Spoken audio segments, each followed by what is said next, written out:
Hi!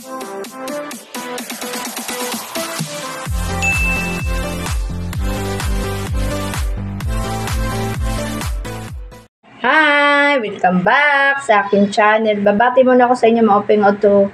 Inyong tanan dyan sa Baklayan. Kumusta na kayo dyan? Ito palang pagkain namin ngayong linggo. Ito, tinola ako ng manok. Nilagyan ko ng sayote tsaka malunggay, guys. Ayan. Tapos, nakabili ako ng alimasag. Ayan. Hindi ko ginataan. Sawa na ako sa ginataan. Ginawa ko lang na nilagyan ko ng butter, 7-up, tsaka maraming bawang, tsaka sibuyas. Ayan guys. Tsaka yung piniritong tilap. Ito yung ulam namin kahapon. Nilaga buto-buto.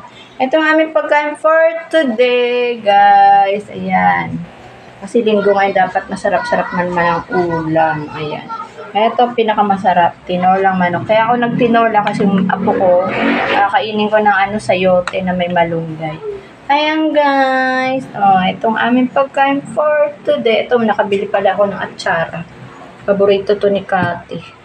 Ayan, kalahati na lang. Ayan, ang pagkain namin for today. Ito, pinakamasarap alimasag. Puro lalaki. Ito, ayan. Paano papalam na ako sa inyo, bye!